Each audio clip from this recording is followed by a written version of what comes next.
Bismillahirrahmanirrahim. Assalamualaikum warahmatullahi wabarakatuh. Nah, selamat datang kembali di mata kuliah Sosiologi Hukum. Saya apresiasi sekali nih semangatnya mahasiswa baru karena ingin tahu sekali tentang hukum. Ayo kita bahas. Oke, ini question dari Mas Heri ya. Mengapa sistem hukum di Indonesia saat ini tidak mencerminkan keadilan? Nah, bicara tentang sistem hukum, itu kita tidak terlepas dari teori Lawrence Friedman ya. Itu tentang legal structure, legal substance, and legal culture. Legal structure itu apa? Aparaturnya, institusinya. Legal substance itu materi dan substansi gitu. Kalau legal culture itu budaya hukumnya. Tujuannya apa? Untuk mencapai kepastian hukum, keadilan, dan kemanfaatan hukum. Bisa jadi nih, substansinya sudah bagus, namun aparaturnya itu belum bagus atau belum mendukung.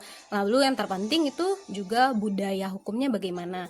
Nah, jadi 3 hal ini sangat mempengaruhi demi terciptanya tujuan hukum, yaitu memberikan keadilan, kepastian hukum, dan kemanfaatan hukum bagi masyarakat.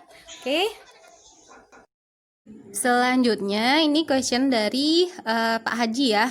Hukum adat itu tidak tertulis, apakah diakui gitu. Nah, coba lihat pasal 18B ayat 2 Undang-Undang Dasar 1945. Negara mengakui dan menghormati kesatuan-kesatuan masyarakat hukum adat beserta hak-hak tradisionalnya sepanjang masih hidup dan sesuai dengan perkembangan masyarakat dan prinsip negara kesatuan Republik Indonesia yang diatur dalam undang-undang. Nah, lanjut dari pertanyaannya Mas Edi, apakah hukum adat, hukum agama, hukum nasional itu merupakan satu kesatuan tidak terpisahkan? Nah, ini bisa kita lihat di dalam pasal 18B ayat 2 Undang-Undang Dasar 1945 bahwa eksistensi hukum adat itu diakui. Kemudian dalam sila pertama Pancasila yang berbunyi ketuhanan yang Maha Esa. Lalu di dalam pasal 1 ayat 3 Undang-Undang Dasar 1945, Indonesia adalah negara hukum. Jadi di dalam Pancasila bisa dilihat ini esensi dari hukum agamanya. Kalau dari hukum nasional itu di dalam pasal 1 ayat 3 Undang-Undang Dasar.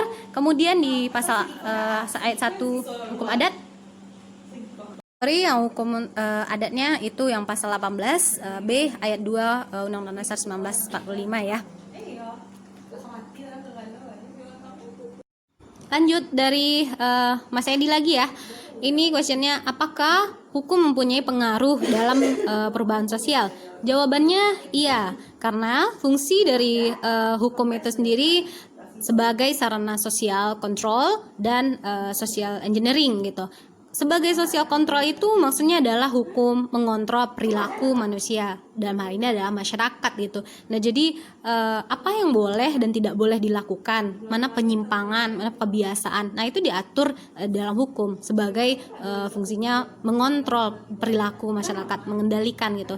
Kemudian social engineering ini lebih kepada fungsi hukum yang dapat diarahkan pada pola-pola tertentu di dalam masyarakat yang cenderung berubah. Nah, jadi ini mengokohkan suatu kebiasaan di dalam masyarakat untuk ditaati, begitu, bahwa hukum tersebut merupakan rekayasa sosial di dalam masyarakat gitu. Oke, ini yang terakhir ya, question dari Mbak Dwi Intan. Bagaimana kedudukan harta bawaan dan harta bersama di dalam data itu? Perkawinan di Indonesia itu diatur di dalam Undang-Undang Nomor 1 Tahun 74 tentang perkawinan. Nah, ini berlaku umum. Nah, kalau ketentuan khususnya bagi yang Muslim itu diatur lagi di dalam kompilasi hukum Islam. Baik di dalam hukum Undang-Undang Perkawinan maupun kompilasi hukum Islam itu terdapat 2 jenis harta kekayaan. Pertama harta bersama dan yang kedua harta bawaan. Dalam pasal 35 ayat 1 Undang-Undang Perkawinan, harta bersama itu adalah harta yang diperoleh selama perkawinan yang menjadi harta bersama gitu. Kemudian dilanjutkan di dalam pasal ayat 2-nya dikatakan bahwa harta bawaan itu adalah masing-masing dari harta suami, masing-masing dari harta istri, dan harta benda yang diperoleh masing-masing sebagai hadiah atau warisan gitu. Jadi harta adalah yang dibawa panjang para pihak, tidak menentukan yang lainnya. Begitu Mbak Intan. Baik, sekian untuk sesi tanya jawab hari ini. Dilanjutkan untuk sesi selanjutnya ya. Terima kasih. Assalamualaikum warahmatullahi wabarakatuh.